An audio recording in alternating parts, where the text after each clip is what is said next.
13 novembre, Luc chapitre 9, chapitre 10, chapitre 11, chapitre 12.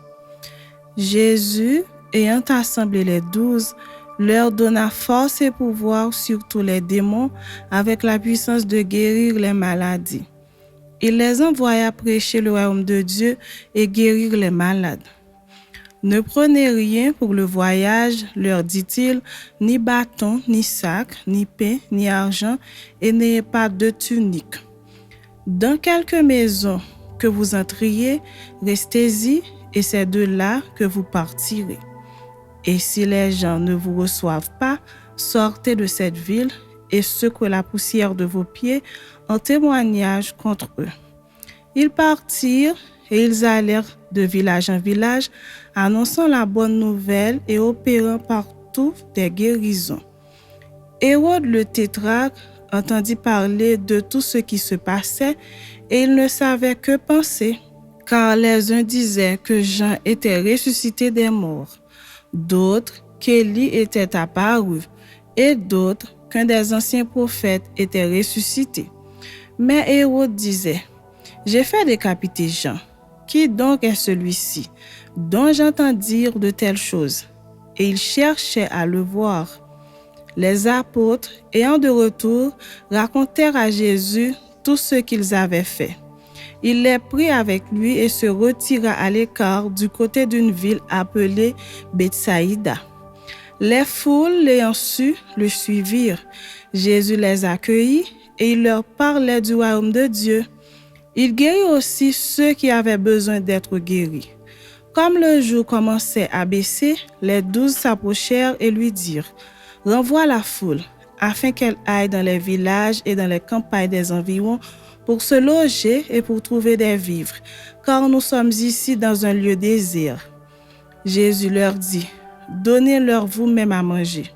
Mais ils répondirent: nous n'avons que 5 pains et 2 poissons, à moins que nous allions nous-mêmes acheter des vivres pour tout ce peuple. Or, il y avait environ 5000 hommes. Jésus dit à ses disciples: faites-les asseoir par rangées de 50. Ils firent ainsi, ils les firent tous asseoir. Jésus prit les 5 pains et les 2 poissons, et levant les yeux vers le ciel, il les bénit. Puis il les rompit et les donna aux disciples, afin qu'ils les distribuassent à la foule. Tous mangèrent et furent rassasiés, et l'on emporta 12 paniers pleins des morceaux qui restaient. Un jour que Jésus priait à l'écart, ayant avec lui ses disciples, il leur posa cette question: qui dit-on que je suis? Ils répondirent: Jean-Baptiste, les autres Élie, les autres qu'un des anciens prophètes est ressuscité. Et vous, leur demanda-t-il, qui dites-vous que je suis? Pierre répondit: le Christ de Dieu. Jésus leur recommanda sévèrement de ne le dire à personne. Il ajouta qu'il fallait que le Fils de l'homme souffrit beaucoup, qu'il fût rejeté par les anciens, par les principaux sacrificateurs et par les scribes, qu'il fût mis à mort et qu'il ressuscita le 3e jour. Puis il dit à tous: si quelqu'un veut venir après moi, qu'il renonce à lui-même, qu'il se charge chaque jour de sa croix et qu'il me suive. Car celui qui voudra sauver sa vie la perdra, mais celui qui la perdra à cause de moi la sauvera. Et que servirait-il à un homme de gagner tout le monde s'il se détruisait ou se perdait lui-même? Car quiconque aura honte de moi et de mes paroles, le Fils de l'homme aura honte de lui quand il viendra dans sa gloire et dans celle du Père et des saints anges. Je vous le dis en vérité, quelques-uns de ceux qui sont ici ne mourront point qu'ils n'avaient vu le royaume de Dieu.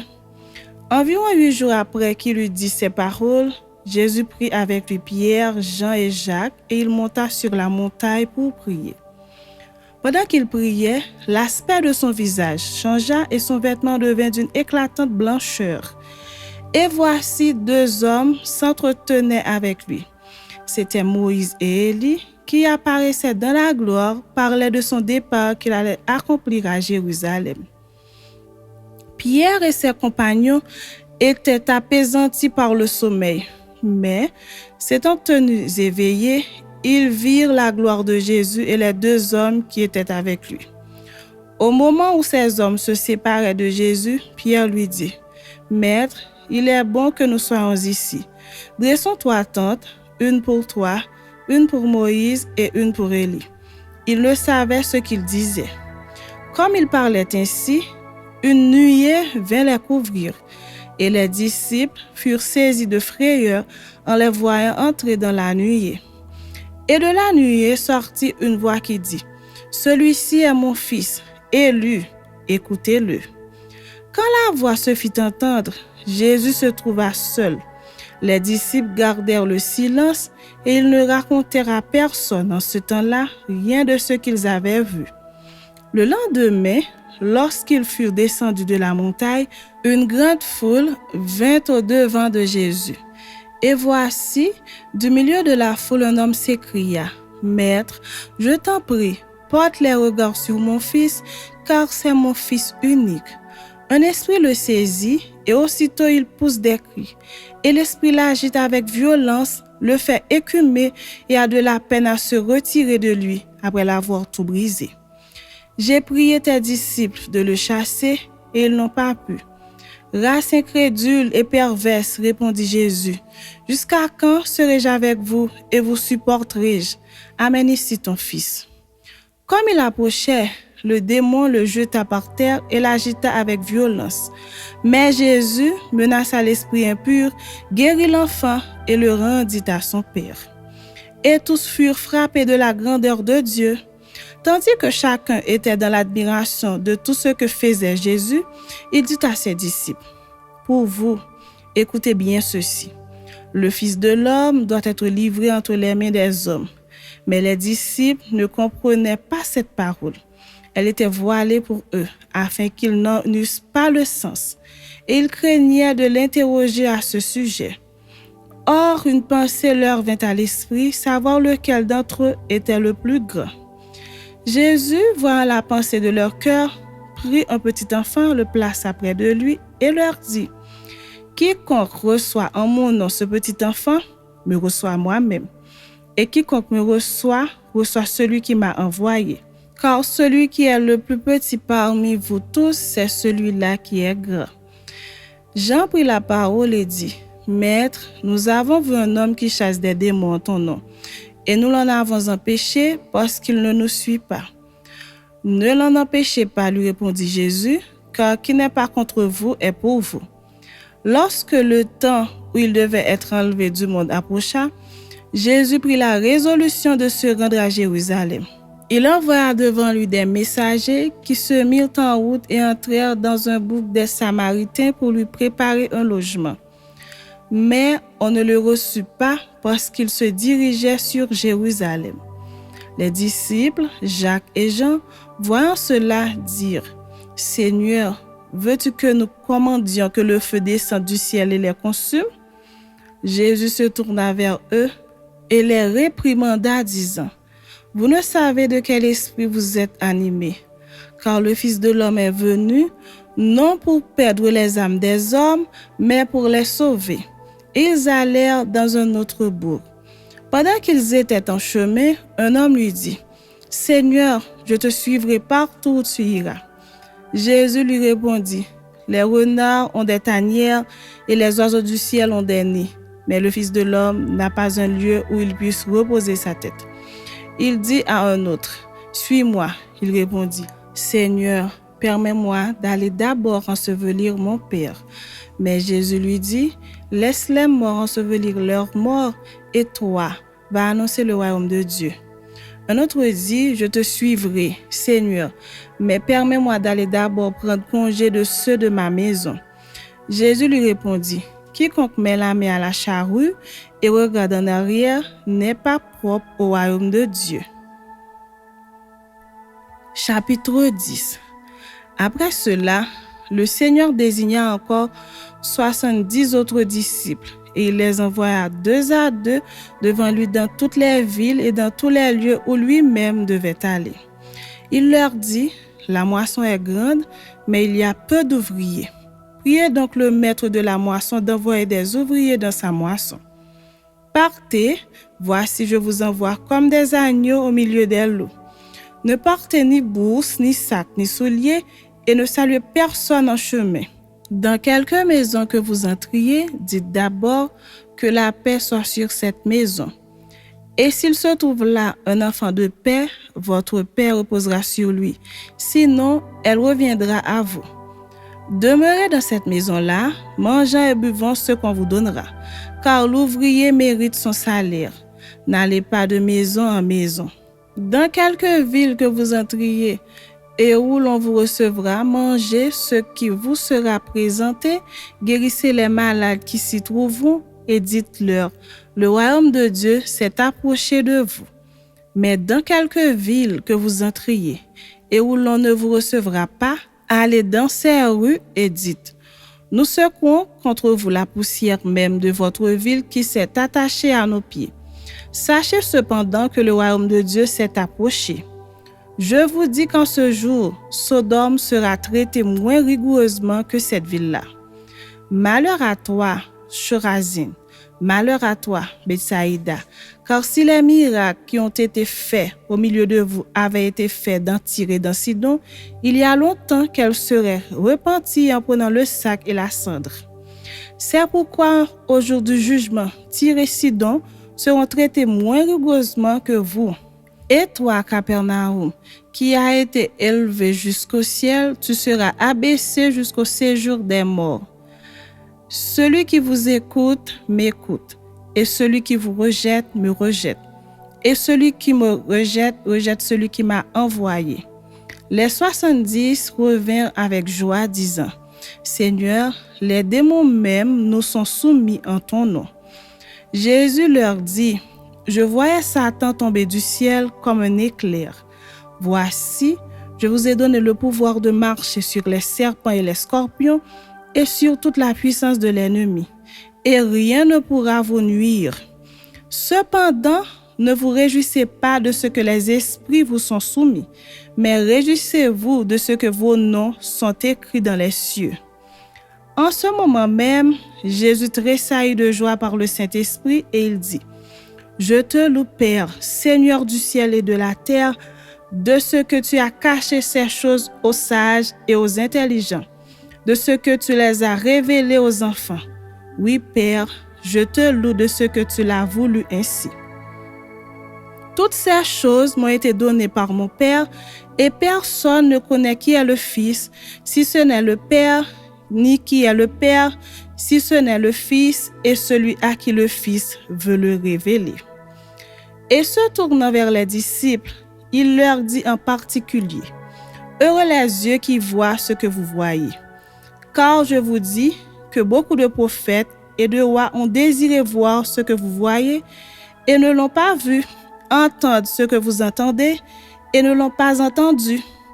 Un docteur de la loi se leva et dit à Jésus, pour l'éprouver, Maître, que dois-je faire pour hériter la vie éternelle? Jésus lui dit, qu'a-t-il écrit dans la loi? Qui lis-tu? Il répondit, tu aimeras le Seigneur ton Dieu de tout ton cœur, de toute ton âme, de toute ta force et de toute ta pensée, et ton prochain comme toi-même. Tu as bien répondu, lui dit Jésus. Fais cela et tu vivras. Mais lui, voulant se justifier, dit à Jésus, et qui est mon prochain? Jésus reprit la parole et dit, un homme descendait de Jérusalem à Jéricho. Il tomba au milieu des brigands qui le dépouillèrent, le chargèrent de coups et s'en allèrent, le laissant à demi mort. Un sacrificateur qui par hasard descendait par le même chemin, ayant vu cet homme, passa outre. Un lévite qui arriva aussi dans ce lieu, l'ayant vu, passa outre. Mais un samaritain qui voyageait, étant venu là, fut ému de compassion lorsqu'il le vit. Il s'approcha et banda ses plaies en y versant de l'huile et du vin, puis il le mit sur sa propre monture, le conduit à une hôtellerie et prit soin de lui. Le lendemain, il tira 2 deniers, les donna à l'autre et dit, « Aie soin de lui, et ce que tu dépenseras de lui, je te le rendrai à mon retour. » Lequel de ces 3 te semble avoir été le prochain de celui qui était tombé au milieu des brigands? C'est celui qui a exercé la miséricorde envers lui, répondit le docteur de la loi. Et Jésus lui dit, va, et toi fais de même. Comme Jésus était en chemin avec ses disciples, il entra dans un village et une femme nommée Marthe le reçut dans sa maison. Elle avait une sœur nommée Marie qui, s'étant assise aux pieds du Seigneur, écoutait sa parole. Marthe, occupée à divers soins domestiques, survint et dit, « Seigneur, cela ne te fait-il rien que ma sœur me laisse seule pour servir? Dis-lui donc de m'aider. » Le Seigneur lui répondit, « Marthe, Marthe, tu t'inquiètes et tu t'agites pour beaucoup de choses. Une seule chose est nécessaire. Marie a choisi la bonne part qui ne lui sera point ôtée. » Chapitre 11. Jésus priait un jour en un certain lieu. Lorsqu'il eut achevé, un de ses disciples lui dit, « Seigneur, enseigne-nous à prier comme Jean l'a enseigné à ses disciples. » Il leur dit, « Quand vous priez, dites, « Père, que ton nom soit sanctifié, que ton règne vienne. Donne-nous chaque jour notre pain quotidien. Pardonne-nous nos péchés, car nous aussi nous pardonnons à quiconque nous offense. Et ne nous induis pas en tentation. » Il leur dit encore, « Si l'un de vous a un ami et qu'il aille le trouver au milieu de la nuit pour lui dire, « Ami, prête-moi 3 pains, car un de mes amis est arrivé de voyage chez moi et je n'ai rien à lui offrir. » Et si, de l'intérieur de sa maison, cet ami lui répond, « Ne m'importune pas, la porte est déjà fermée, mes enfants et moi sommes au lit, je ne puis me lever pour te donner des pains. » Je vous le dis, même s'il ne se levait pas pour les lui donner parce que c'est son ami, il se lèverait à cause de son importunité et lui donnerait tout ce dont il a besoin. Et moi, je vous dis, demandez et l'on vous donnera, cherchez et vous trouverez, frappez et l'on vous ouvrira. Car quiconque demande reçoit, celui qui cherche trouve et l'on ouvre à celui qui frappe. Quel est parmi vous le père qui donnera une pierre à son fils s'il lui demande du pain? Ou s'il demande un poisson, lui donnera-t-il un serpent au lieu d'un poisson? Ou s'il demande un œuf, lui donnera-t-il un scorpion? Si donc, méchants comme vous l'êtes, vous savez donner de bonnes choses à vos enfants, à combien plus forte raison le Père Céleste donnera-t-il le Saint-Esprit à ceux qui le lui demandent? Jésus chassa un démon qui était muet. Lorsque le démon fut sorti, le muet parla et la foule fut dans l'admiration. Mais quelques-uns dirent, « C'est par Béelzéboul, le prince des démons, qu'il chasse les démons. » Et d'autres, pour l'éprouver, lui demandèrent un signe venant du ciel.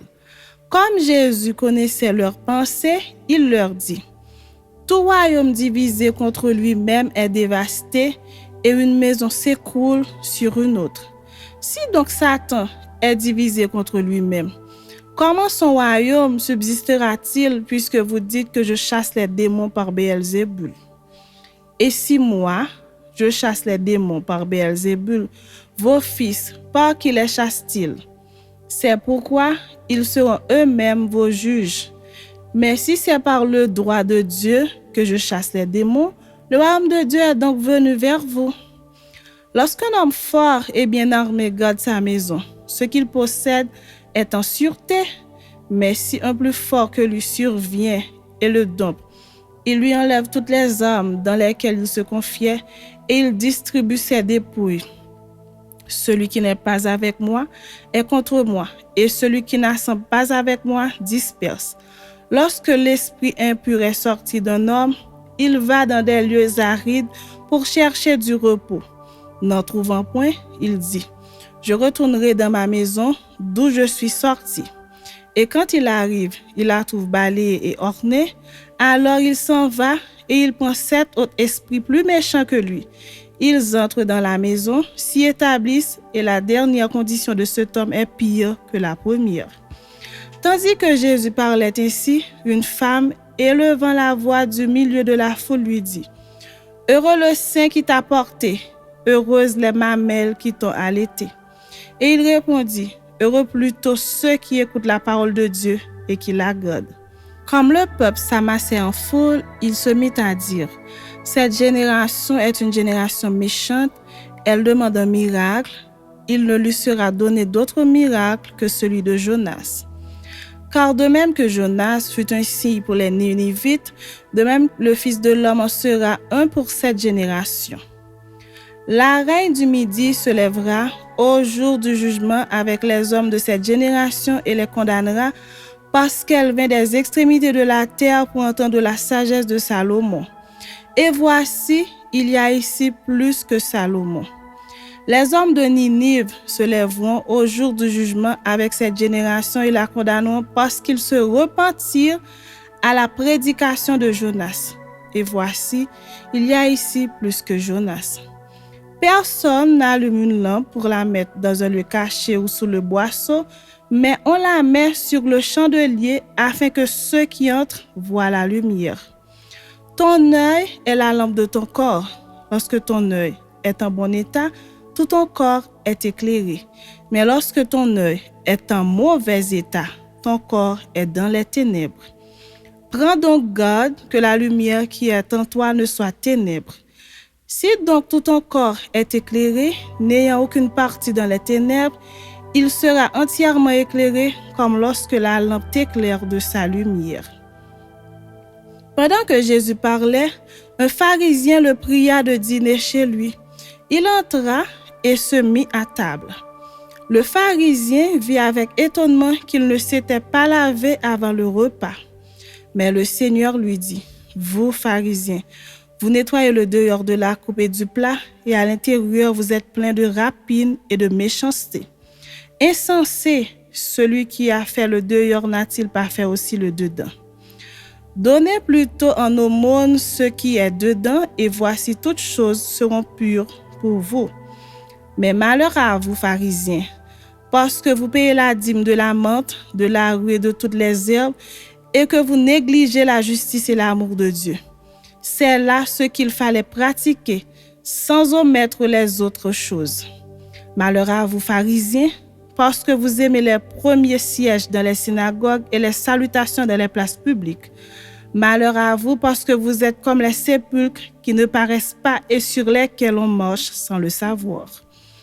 Un des docteurs de la loi prit la parole et lui dit, « Maître, en parlant de la sorte, c'est aussi nous que tu outrages. » Et Jésus répondit, « Malheur à vous aussi, docteurs de la loi, parce que vous chargez les hommes de fardeaux difficiles à porter et que vous ne touchez pas vous-même de l'un de vos doigts.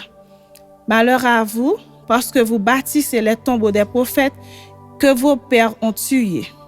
Vous rendez donc témoignage aux œuvres de vos pères et vous les approuvez, car eux, ils ont tué les prophètes et vous, vous bâtissez leurs tombeaux.